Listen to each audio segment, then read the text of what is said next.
Ladies and gentlemen, boys and girls, genders of all ages, welcome to the first episode of Alive on One, the Transformers.cards podcast. I am your host, the God King Lord Zero, and of course I have the marvelous Hawkhammer with me. I am amazed you were willing to call yourself the God King already. Jeez, I didn't think you were going to try that until way down the line, but here you are proclaiming yourself like that, which, by the way, for legal reasons, that was a joke on his part. There's no legal problems here. Yeah, says the quote-unquote lawyer of the group, even though he's not anybody's lawyer. Why don't you tell everyone what this show's about?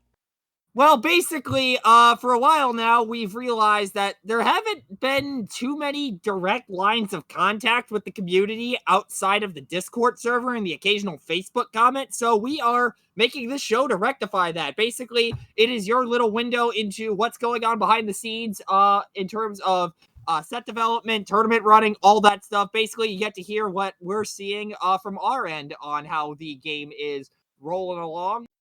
As the show's name also alludes to, this podcast will come out on the first of each month. Anyway, on this inaugural episode, we'll have an interview with the two-time Grand Champion Brachiosaurus. We're going to talk about Paddles, the recent released character card, and how he came to be. And Hawk will tell us how his TFCon went for him. But first, we have Naga here to discuss the recent Omega Invitational. Naga, how you doing? Hey guys, I'm happy to be on the first episode, and yeah, happy to talk about the second OI that we've run.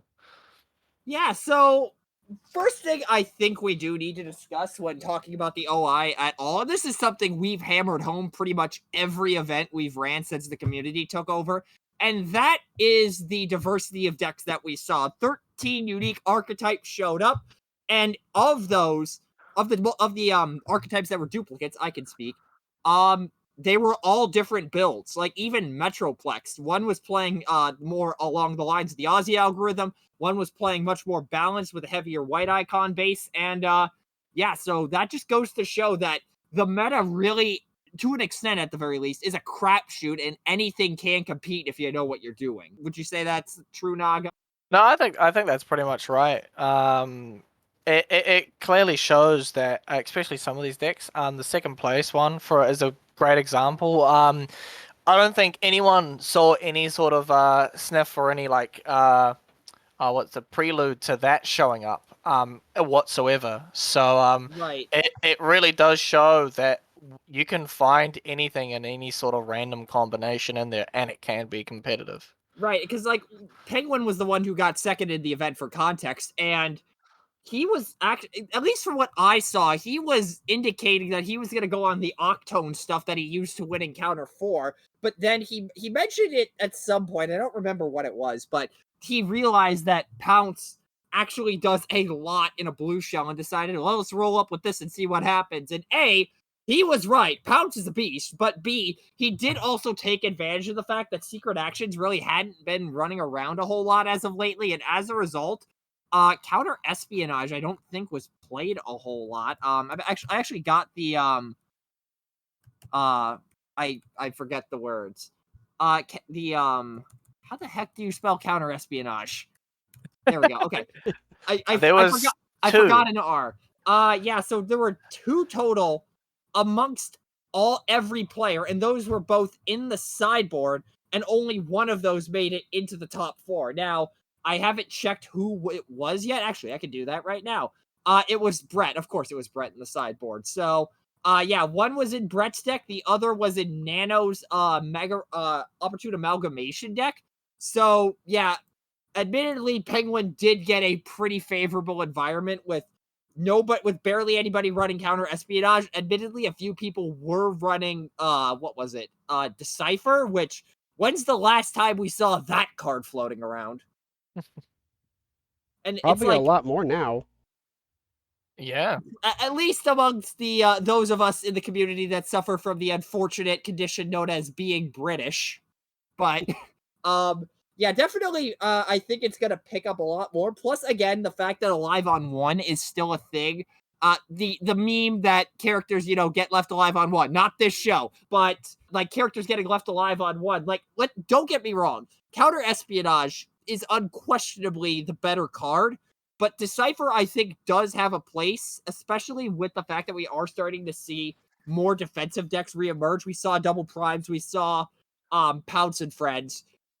Having that extra little bit of chip damage could be a significant factor in decks that are able to, slot that into the sideboard if secret actions are starting to fly up the wazoo.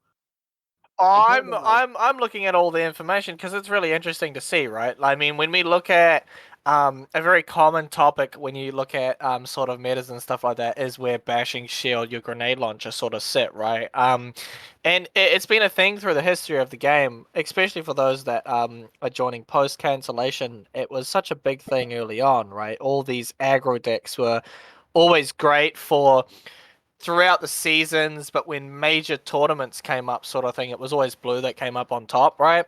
When we look at all players, grenade launchers at the top in 9 decks, 25 copies. We have the third position going to fight for position in 6 decks, 18 copies, and Bashing Shield is in 13 decks, which that's quite a lot. Bashing Shield being in 13 decks out of the 16 shows how really good the card is. But as soon as you cut down the top 4, none of them are there. We go top card is Energon X, 7 in 3 decks. Laser Cutlass comes up with 6 in 2 decks. Then there's Patrol and Perimeter taking the 4th spot at 5 in 2 decks. It really shows that how these common cards are really good early on, but the meta sort of shifts to being blue dominant most of the time.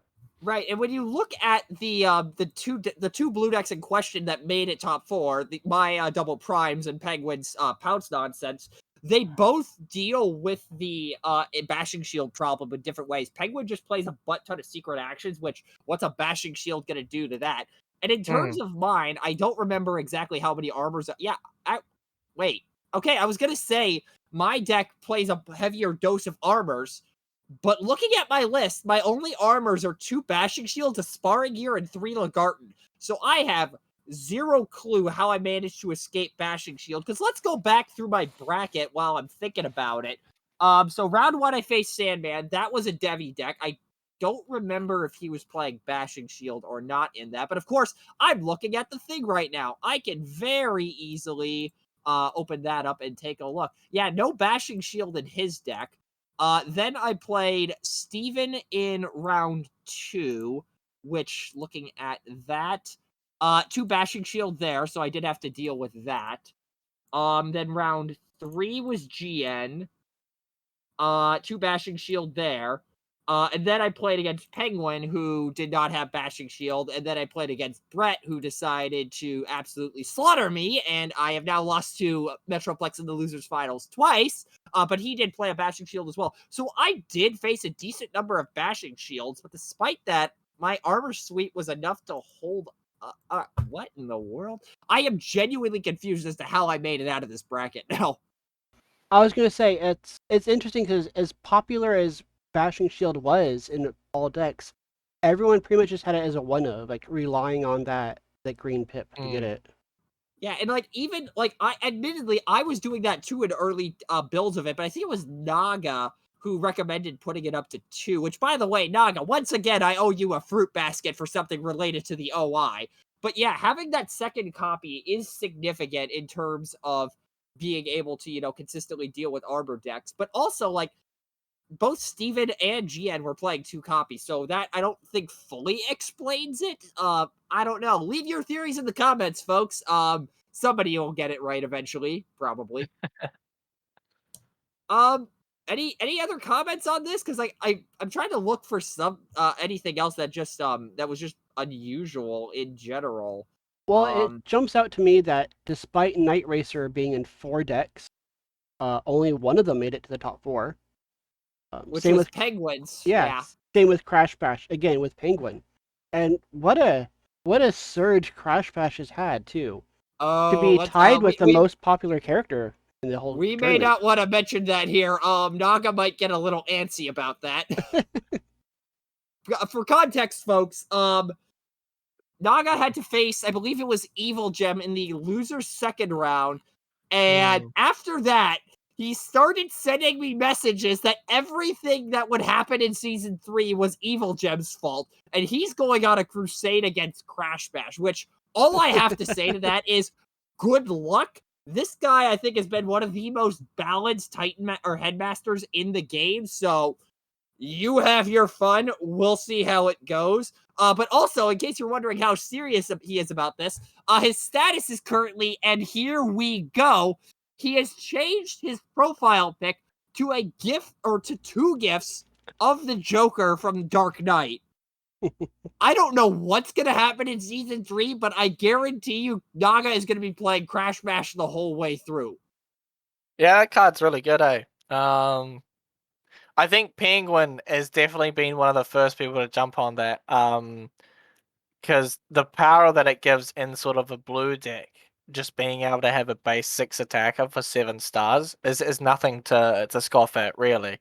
And I think a lot of people are undermining it because, I mean, Fangry's gone, right? Like, Fangry, Horrible are gone, and everyone just went, he can't hit as hard, right? He's not in an orange list, he can't hit as hard, but, Penguin started using him in some of his other decks where he just slot him in, like his Galvatron deck that he's played casually as well. He's put Crash Bash in there, and the amazement of the character just to have 6 base attack on a 7-star with a head as well is tremendous value. And on top so of he's that, really, on top of that, we also see, of course, Evil Gem play it in an orange build to decent success, which seems counterintuitive. But then you remember, if you just don't put any bold on him, that's probably an 8 or 10 attack Crash Bash, assuming you aren't slapping like a grenade launcher or something on like him like that. So unlike Fangry, who really only could go in orange builds unless you were doing some weird Pierce shenanigans, Crash Bash can slot pretty decently into either color. Now, admittedly, you have to put some more work in to make it as like effective in an orange deck just because of the inherent limitation there. But you can make it work, and it can put up results. Absolutely. Oh, for sure. I did a similar thing in the last encounter with same thing with Sky Shadow. He's like a perfect partner because then you have 2 headmasters. Yeah, that's who Evil Gem was playing. Yeah. So, speaking of deck lists and everybody kind of going after each other, can we just talk about how many upsets there were in this event? Now, admittedly, this might have been partially because of where we slotted Brett into the tournament due to his status as the previous season's winner. But there was quite a lot of upsets. Like, looking at the first round, Brett over Space Warp, that was expected. Champion over Evangelist. And again, I'm basing expectations on the seeding number. So if I say that was expected, that meant the higher seed won. A comment on Brett and Space Warp, that was a concession. Yeah, good call. Yes, true. Naga and Ciliag. I know Naga's going to cry when I mention this, but Ciliag pulled that one out as a 12 seed. Wheeljank and Penguin. Penguin pulled that out as a 13 seed. Evil Gem versus Ozzy. Evil Gem pulled that one out. I think that was the biggest upset of them all. Yeah, and looking at it, yeah.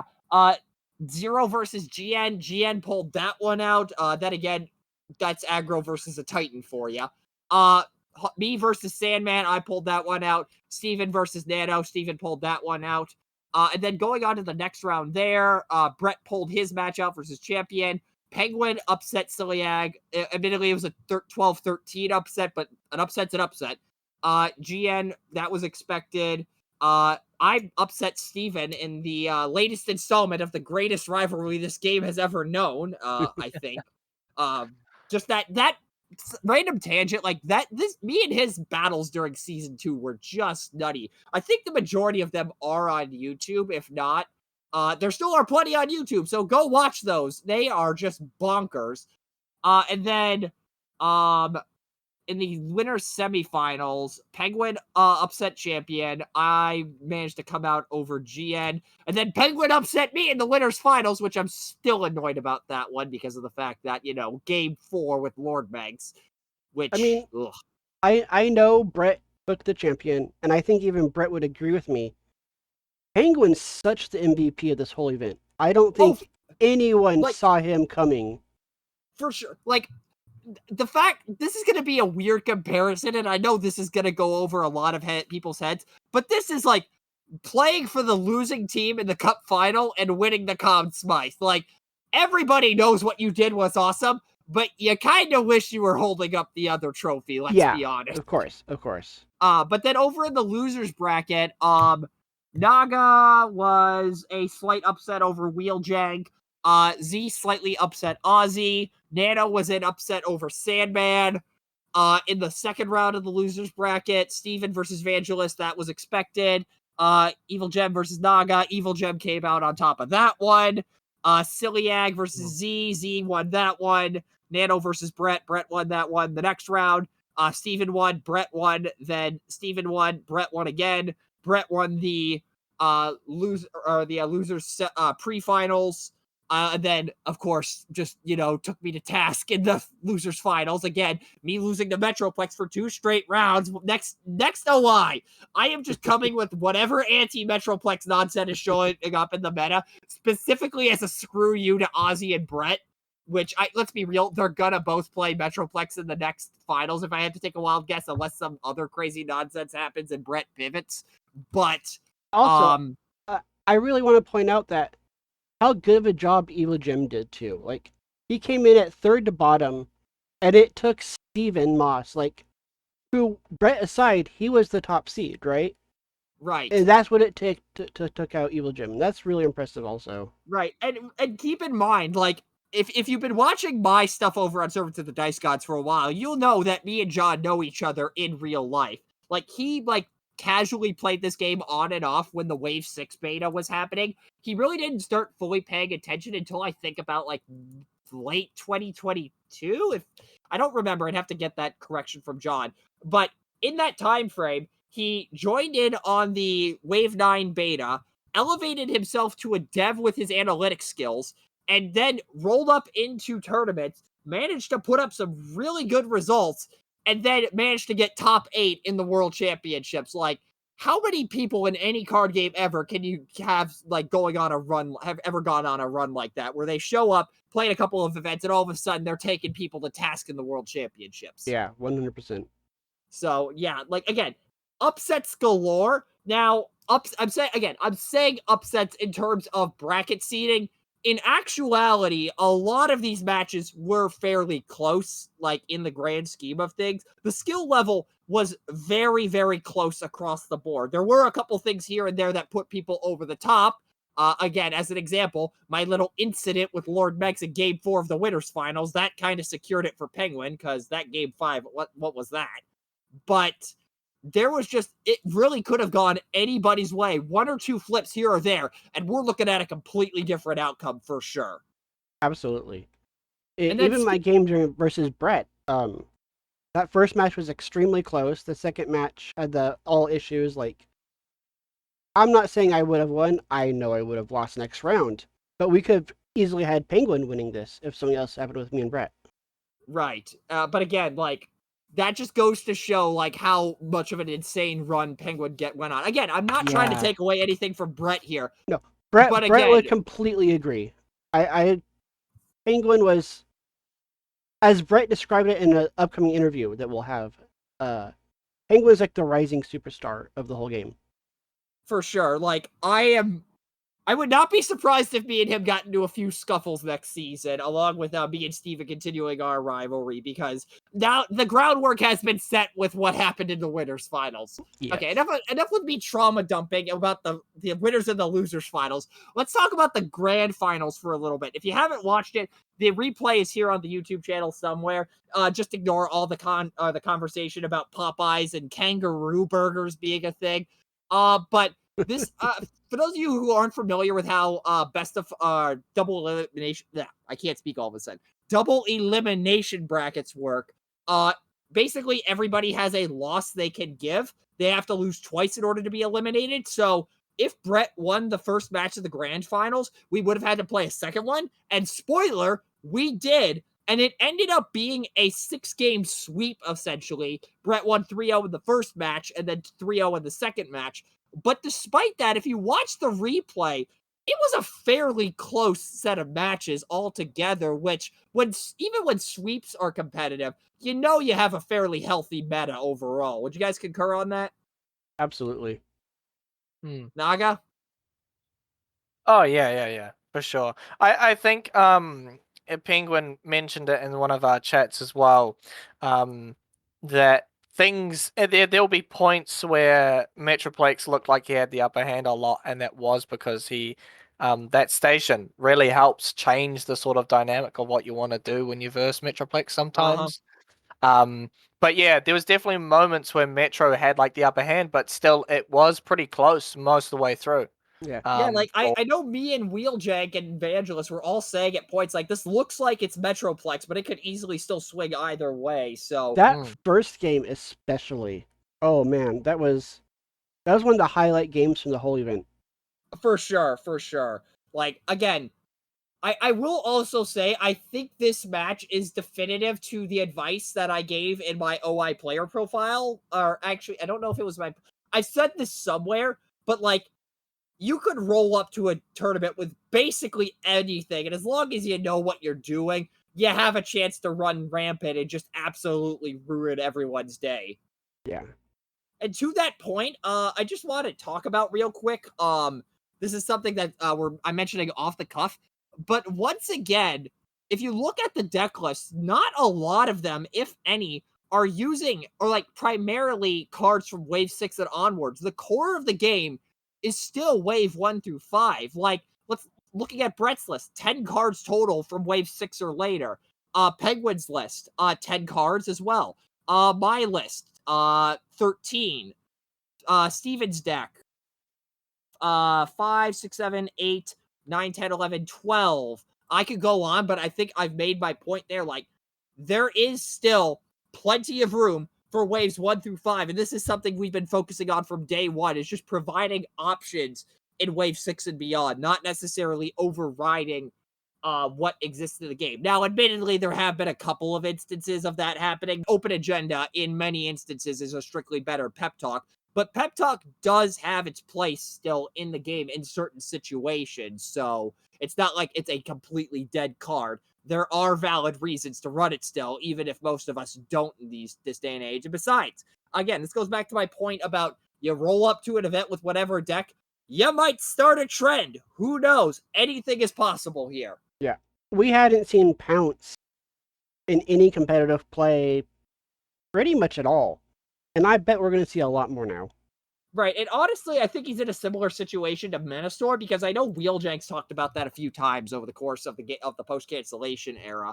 But Menastor is one of those characters that just is only going to get better as the game goes along, as the action pool increases. Pounce is the same thing. The more secrets that are released, the more toolboxy that he's going to get, and the more just absolute nonsense he's going to be able to throw out. So, again, I think there's a lot of decks that it could apply for, but Pounce and Menastor especially. Just keep labbing at things. You'll eventually strike something. Speaking of labbing things and striking something, let's talk with Brett by proxy, shall we? Yeah, I recently interviewed our grand champion, but Brett was unavailable to record the audio. So we got a special guest to read Brett's responses. Hi, Brett. First off, congratulations on the big win. Hello, I'm Vangelis, and today I'll be playing the part of Bretosaurus. Working your way up through the loser's bracket is an impressive feat. Did the additional matches of the bracket weigh on you? It wasn't the easiest path, primarily because of the matchups. I faced a lot of teams with Crasher early, which obviously slows down Metro quite a bit. Finding the time to play back-to-back best-of-5 matches in the finals also wasn't easy.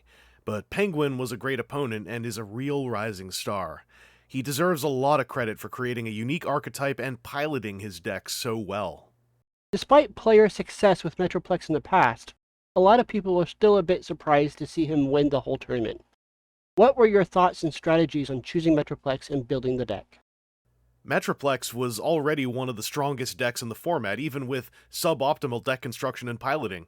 It was then given a very powerful stratagem that adds 3 to 6 damage per game with almost no drawback. In a finely balanced meta that often has matches decided by a final swing, adding that damage to Metro tilted the scales a little too much in my mind.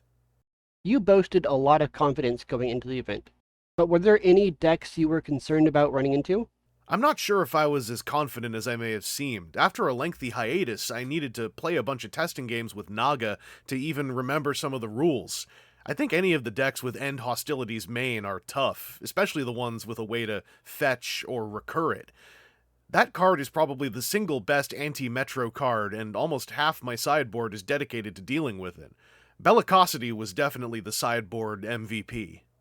Like you said, you took a lengthy hiatus from the game and didn't participate in any encounters this season.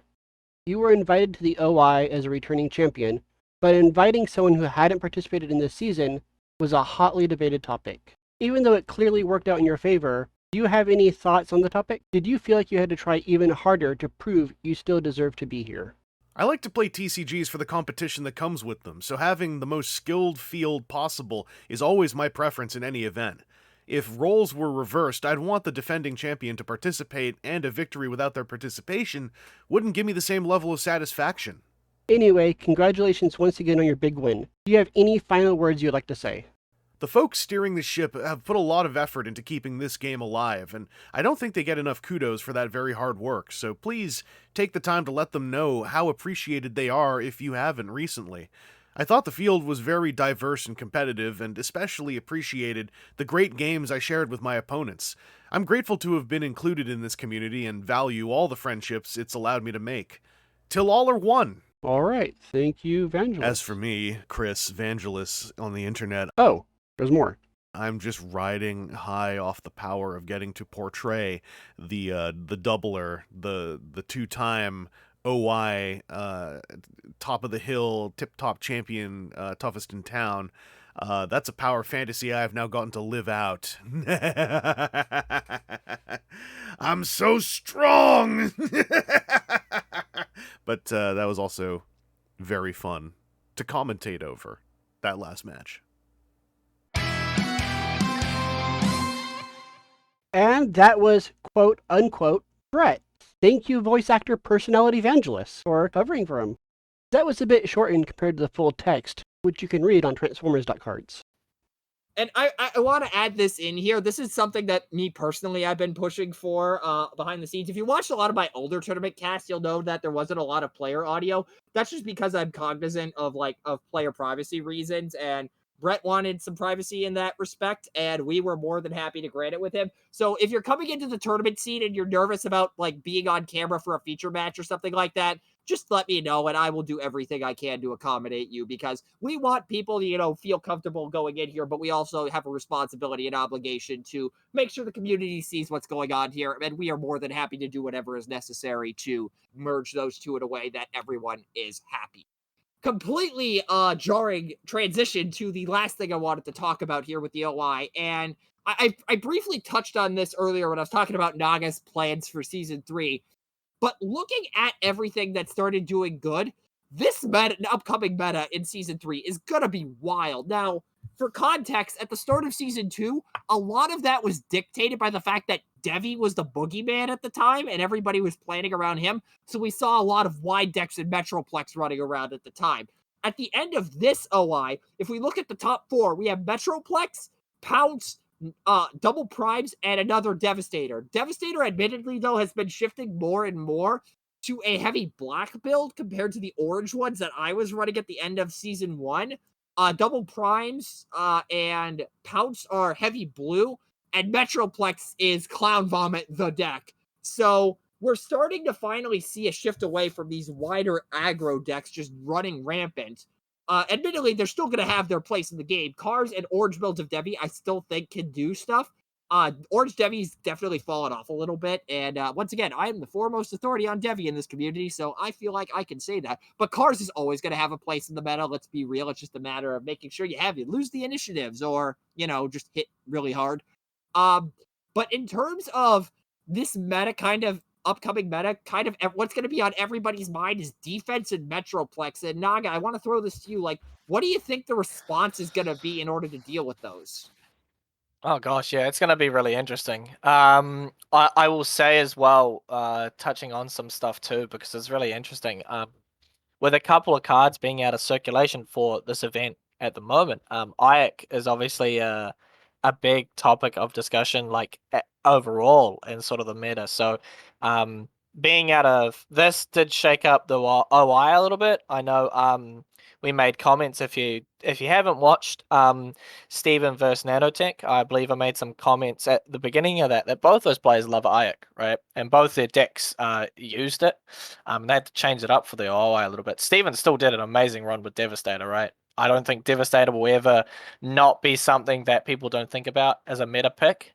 The Malevolent Architect stratagem is always going to make that deck good, right? But it's going to be interesting. Ayak will hopefully make a return in Season 3. So she might be around a bit. There's definitely Crash Bash has creeped up a bit. There's more eyes on Metroplex too, right? So what do you do to counter most of those? There's some anti-Titan tech in there. We may see a press pop up. I know that Vangelis ran a couple of things with a press in there. And he did pretty good, right? Where did he get placed? Just behind me in 10th. So obviously not last, but yeah, a press could come up, especially for Metroplex. That could ruin his day quite a lot. The key part with him is triggering and reducing his bold is definitely one way. But also, if I may jump in here, another thing that we noticed is that Brett was really able to capitalize on City's Finest views, because a lot of people, myself included, were just not dealing with the minions. So I would not be surprised if we saw a lot more 3 and 4 wide builds to be able to capitalize on being able to attack the minions for not overkill, but also, once again, an uptick in direct damage to be able to just knock those goobers out, because this is a theory that I postulated, I think, back in Encounter 3, where if you have the tools to deal with wide decks in like Tripwire, Cayman Crash, Plasma Burst, that kind of stuff, it's going to soften those matchups a lot more and generally allow you to come out on top, just because you're essentially getting extra attacks by proxy. I wonder how effective that's going to be against Metroplex. I think it will do something, but due to the nature of the way he plays with his ability, that could throw a wrench into things. It's just a matter of how do decks adapt to that extra wrench being thrown in. Exactly, right. Tripwire is pretty interesting, and it makes the line really weird too, because especially after wheel turns, tapping down one of the little dudes means you can't hit Metroplex, right? So it's a very interesting dynamic for sure in that regard too. You could see, I wouldn't be surprised if you see stuff like Crasher. I mean, we saw Crasher a lot at the start of Season 2. With her ult mode ability being really good against Metroplex, right? Healing or pinging back can be really helpful. So you might see some lists run Crasher a lot more. And on that subject, Motormaster probably also sees an uptick. I mean, we saw Penguin play it in his sideboard, and I'm still annoyed at him for that. Yeah. But Motormaster trades off the ability to get that, direct damage back for essentially not being once per turn, so your opponent can't use like a slammer or an armed hovercraft or something to, even though I know that deck doesn't play armed hovercraft ever. You get that, so you don't get the ability to protect Motormaster or fire a damage back if need be, but you do get the ability to fire it multiple times per turn. So there is a bit of an argument to be made there. And also Motormaster can be a bit more applicable in situations involving single target damage. So there's a couple of options there, just depending on how the meta shifts in terms of responding with direct damage. Yeah. And as we just heard Brett describe, like, he explicitly cited Crasher as one of his main problems, and of course, the biggest counter to Metroplex in hostilities. Oh, yeah. Assuming you can draw it, which I didn't. Yeah. But yeah, a lot of stuff to expect in Season 3, a lot of stuff to think about, and really the big question is, can I finally end this game's legacy of failure for once? Or the game's ultimate legacy of failure? I am losing my mind right now, in case you haven't noticed. And with that, thank you, Naga, for stopping by to talk OI with us. On the topic of things that could affect the future of the meta, let's talk about paddles. Woo! He's really kind of, as you put it so nicely, he brought back the Dinobots.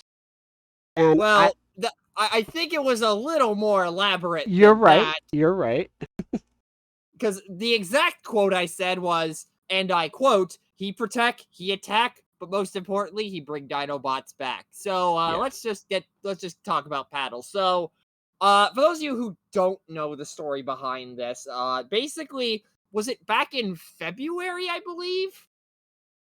Yeah, around February, I saw some art that Nonef. Well, let's say we should start there, really. Yeah. So what the whole concept of this was, Nonef made a conversion kit to turn the Studio Series 86 Sludge into paddles. I was super excited for the kit. I got it the day it went up. And then a couple weeks later, he posted some art of paddles, because he's been all aboard the paddles train. And after seeing that art, I instantly said, oh man, this would be a really good card.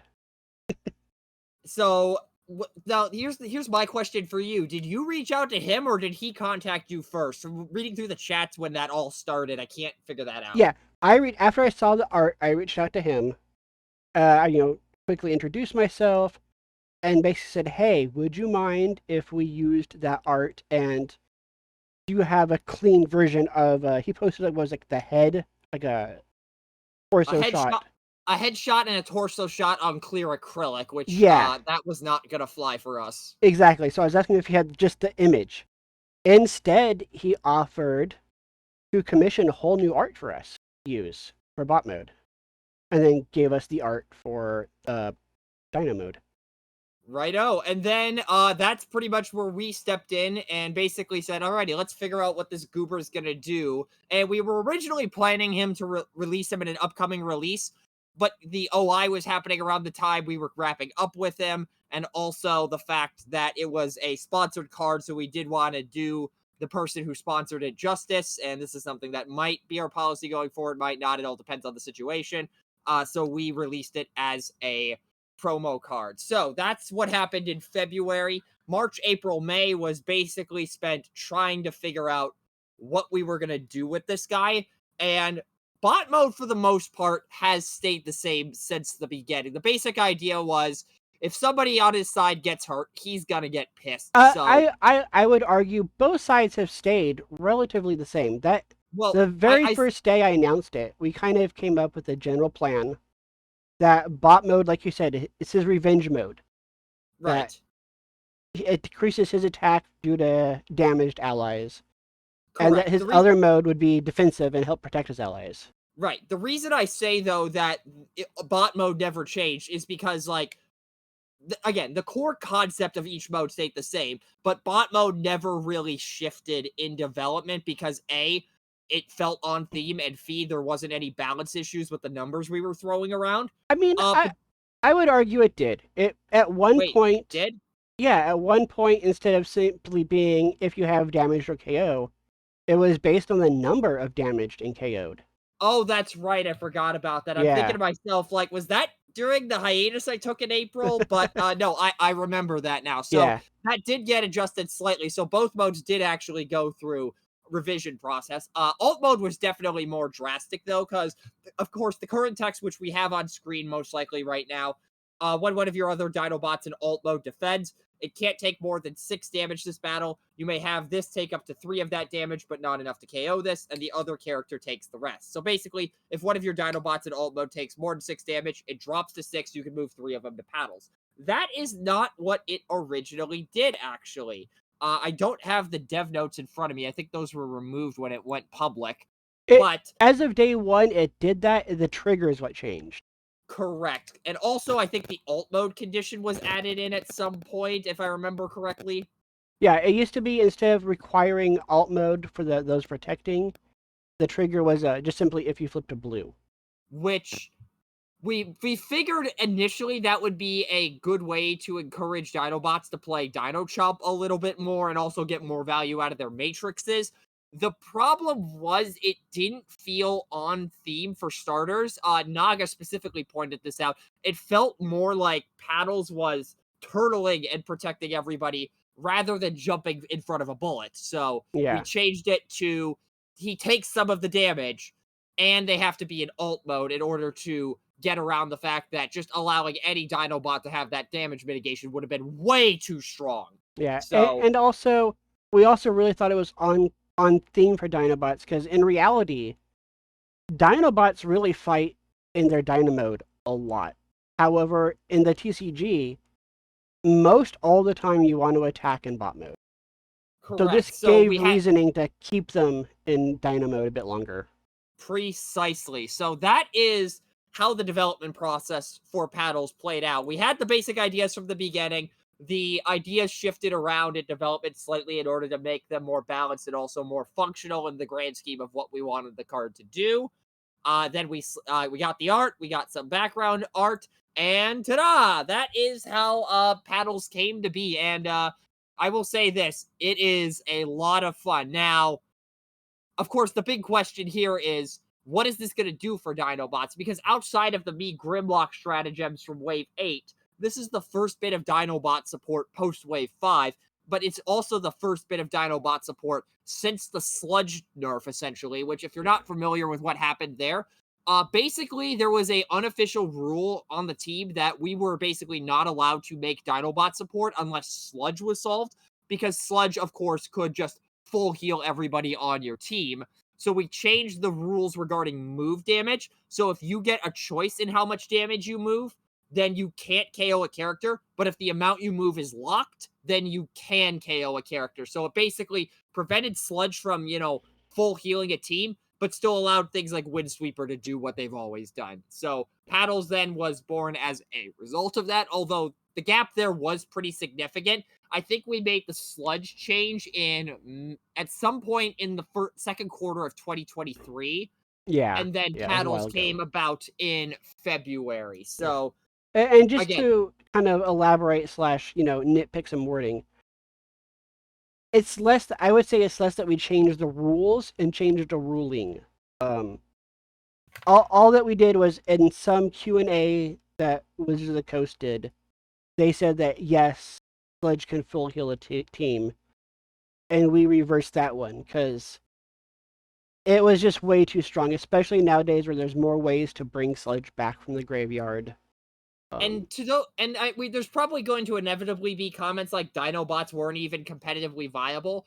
That's true, but what were to happen if we made Dinobot support that somehow made them viable and Sludge was at full power? Exactly. That could be a problem, so it had to be a preemptive measure taken. Don't get me wrong, Sludge can still do things, but you have to be much more calculated with him. Yeah. So anyway, so that tangent aside, what do we expect Paddles to do for Dinobots? Well, in testing, we discovered that there is a specific subset of aggro decks that kind of struggle with this to an extent. They still can get through, they just have to play a lot more calculated, because that damage mitigation and shuffling around can be huge. Now, certain decks, of course, will just be able to say, whatever, I'm just going to keep ramming you as much as possible. Devastator, for example, is one of those, I believe. But there's plenty of other decks that are just like, you are being a pain in the rear. And it's really going to come down to that alt mode. The bot mode is good, don't get me wrong. But in the grand scheme of things, it honestly isn't anything special. If you want a 6-attack guy from having somebody damaged, Energon Axe is always a thing. So, it's nice, but it's not like anything crazy that it brings to the table for Dinobots. It's that alt mode that... So Sludge's bot mode is pretty much just like a finishing move. Paddles, you mean? Paddles, sorry, Sludge. Yes, Paddles. I mean, he was made from the Sludge kit, but come on, they're two... They may be identical twins, but... Anyway, so it's that alt mode, that pseudo force field effect that is going to make the big difference. And against blue Pierce decks, it's not going to matter. Against, really heavy aggro decks, and I'm including aggro, I'm using that term very liberally, just anything that hits really hard is probably a better way to describe it. Stuff like Double Primes, Devastator Cars, probably don't have an issue with it, though it is going to screw up other way around. In my experience playing it, it is very strong against all aggro decks. Really? Yeah, because they can only do so much damage. They swing enough. in for 15. 2 of your characters take 3 damage.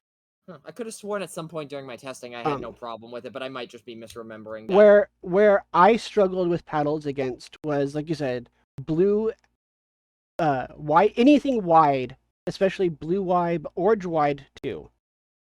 When you're hitting for constantly a whole bunch of 5s and 6s, his force field doesn't matter. Right. So that really brings into question, going back to what we were talking about at the end there in the OI section with Naga, where is Paddles gonna fit in? Because if there's a lot of wide decks still running around, he's not going to have a good time. But with Metroplex, with Pounce, with double primes running around, I do think there is more room for Dinobots to run in and just, play the aggro game, because a lot of these decks fold if you can get enough pressure in early on, double primes especially. Yeah. So I really think that Pounce deck would have struggled against the Paddles Dinobots deck. Right, just because Pounce is two of their characters are chip damage, and there's Crash Bash, who again is a thing, and then Pounce, who is Pounce. So yeah, he's a heavy hitter, but heavy hitters don't matter if you're only doing 3 damage to two characters. Correct. Now, admittedly, the Dinobot's low health total does mitigate the effectiveness of that somewhat, plus the fact you only get to fire this off a maximum of 4 times. But it still is a really strong ability just to, keep damage spread around and possibly give you one more shot with, Swoop or Grimlock or someone. Yeah. So there is a spot for Paddles in the meta. It's just a matter if Dinobots can fine-tune to the point where they are able to compete with the top dogs in the format. Absolutely. So, Hawk, you were recently at TFCon. Yeah, so that was a fun time.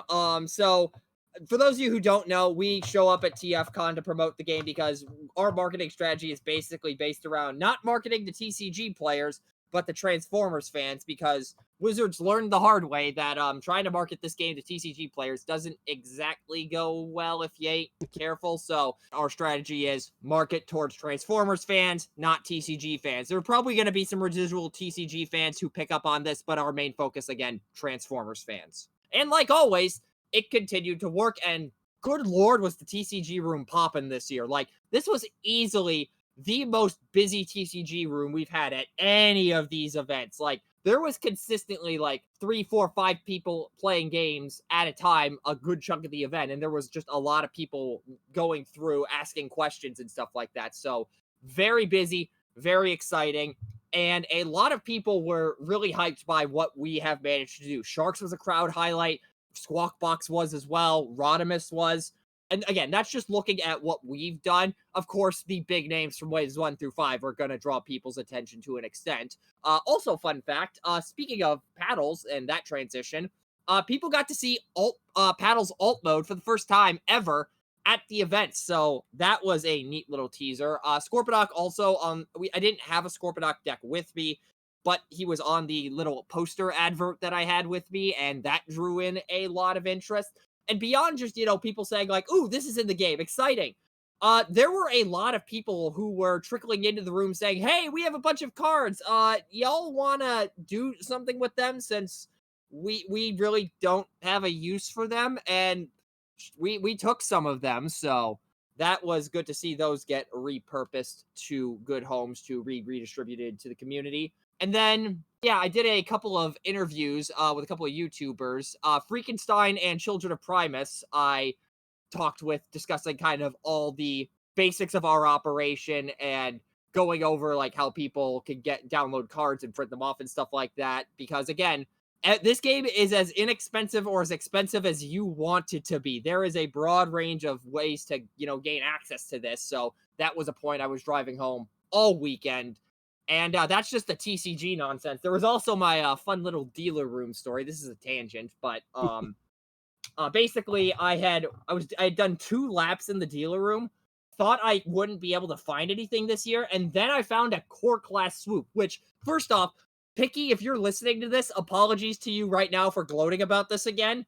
But I found core swoop at market price, put it on hold, ran to the ATM to go get some cash, and then found a Studio Series Blackout, who was also on my buy list, managed to get that down a couple of bucks and pay under market price for it. It was still over 140, but 140 US, I should specify, but it was worth it, although he is a very finicky transformation, I will say. So that was really the other highlight for me from the weekend. All in all, very successful event, and I'm still not sure if I'm going to be at Baltimore at this point. I cannot really say whether I am or not at this moment, just because finances and real life and yada, yada, yada.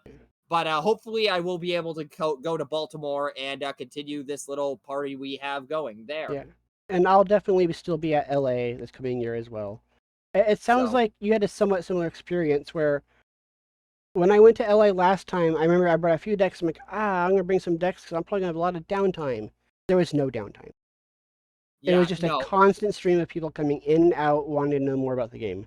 For sure. And again, a lot of the decks I brought were designed to get that crowd appeal. Because let's see, what did I bring? Let's see, it was Metroplex, Blaster Squawk Box, Sharks, Orange Tanks using Such Heroic Nonsense out of Wave 9. That was the orange decks I brought. And then the blue decks, it was, let's see, Double Primes, Sky Shadow with Treadbolt, Menasor. That was more of a mixed deck, but it was a slight blue lead. And what was the fourth one? So Double Primes, Menasor, Shadow Bolt. God, what was the fourth blue deck I brought?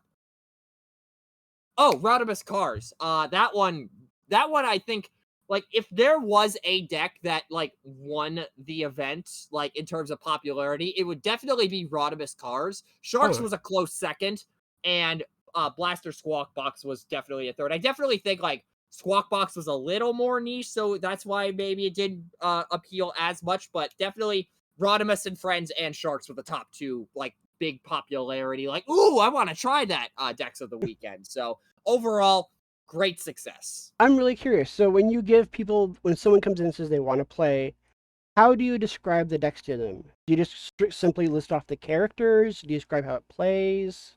A little bit of both.